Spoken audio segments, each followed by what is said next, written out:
यस्य कृत्यं न जानन्ति मंत्रं वा मंत्रितं परे कृतमेवास्य जानन्ति स वै पंडित उच्यते। यस्य कृत्यं न जानन्ति मंत्रं वा मंत्रितं परे कृतमेवास्य जानन्ति स वै पंडित उच्यते। यह विदुर नीति के प्रथम अध्याय का 23वां श्लोक है। आइए इस श्लोक का पदच्छेद देखें। पदच्छेद से आपको शब्दों में हुई संधि अथवा समास का ज्ञान हो जाता है। पदच्छेद को देखिए और श्लोक को देखिए, आपको ज्ञान होगा कि किस तरह से शब्द जुड़े हैं या किस तरह से अलग हुए हैं। इनको जानने से संधि और समास के प्रति जिज्ञासा होती है, और जब संधि और समास के प्रति जिज्ञासा होती है तो आपको संधि और समास आने लगता है। तो आइए इसका पदच्छेद देखते हैं। यस्य कृत्यं न जानन्ति मंत्रं वा मंत्रितं परे कृतम् एव अस्य जानन्ति स वै पंडित उच्यते। यह हुआ पदच्छेद। अब जानते हैं अन्वय। अन्वय के सहारे किसी भी श्लोक, कविता अथवा पद्य का अर्थ अत्यधिक सरलता से ज्ञात हो जाता है। तो आइए हम अन्वय देखते हैं इस श्लोक का। तो इस श्लोक का अन्वय है,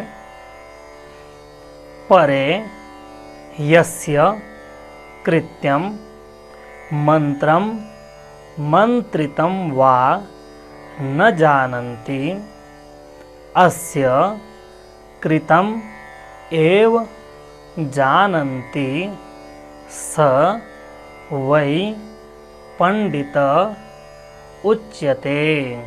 यह हुआ अन्वय।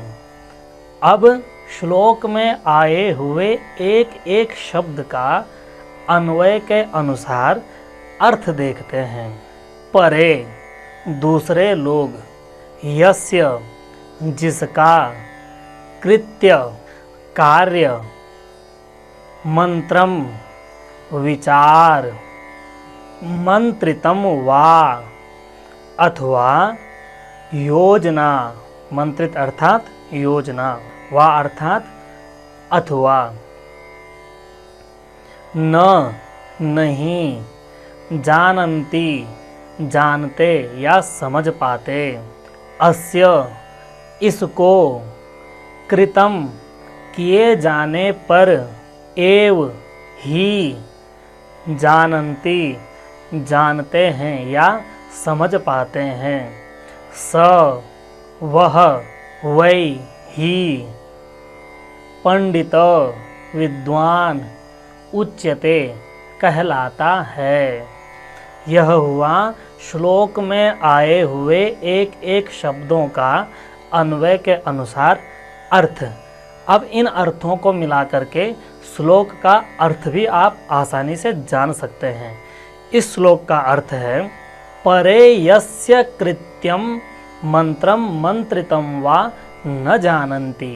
परे अर्थात दूसरे लोग, यस्य जिसका, कृत्य कार्य, मंत्र विचार, मंत्रितम योजना नहीं समझ पाते, नहीं जान पाते।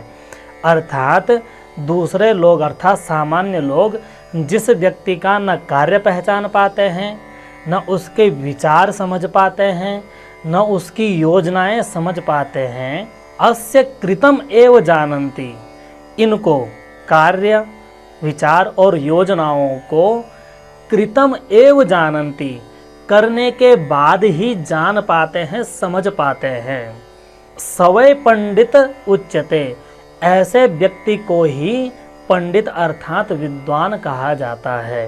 सरल अर्थ यह है कि सामान्य लोग जिस व्यक्ति का न विचार जान पाते हैं, न योजना समझ पाते हैं, न उसका कार्य करना समझ पाते हैं, किंतु जब वह कोई कार्य कर देता है तब सामान्य लोगों को उसका कार्य समझ आता है, उसके विचार समझ आता है, उसकी योजनाएं समझ आती हैं, तो ऐसा व्यक्ति ही पंडित माना गया है। यह है सरल अर्थ। अब जानते हैं भावार्थ। इस श्लोक के माध्यम से क्या बताना चाह रहे हैं? तो महात्मा विदुर, क्योंकि यह महाभारत से लिया गया अंश है, विदुर नीति से, तो यहाँ विदुर पंडित की परिभाषा देते हैं। विदुर कहते हैं कि इस संसार में कुछ लोग ऐसे होते हैं जिनका कार्य सामान्य व्यक्ति के समझ में नहीं आता कि वह यह कार्य क्यों कर रहा है, किस लिए कर रहा है, इस तरह से क्यों कर रहा है। उसके विचार समझ नहीं आते कि वह ऐसा क्यों बोल रहा है। उसकी योजनाएं समझ नहीं आती कि वह इस तरह से क्यों योजना बना रहा है। लेकिन ऐसे व्यक्ति जब कार्य पूर्ण करते हैं तो उनके कार्य की पूर्णता पर समझ आता है कि वह व्यक्ति ऐसा क्यों कर रहा था, उसने ऐसा क्यों कहा, उसने ऐसा क्यों विचार किया, उसने ऐसी योजना क्यों बनाई। तो ऐसा व्यक्ति जो सामान्य लोगों की समझ में पहले नहीं आता बल्कि कार्य पूर्ण करने पर आता है, वही व्यक्ति विद्वान कहलाता है। तात्पर्य यह है कि विद्वान व्यक्ति का क्रियाकलाप सामान्य मनुष्यों की समझ में नहीं आता है। विद्वान व्यक्ति के पास अपने कार्यों का उत्तर होता है।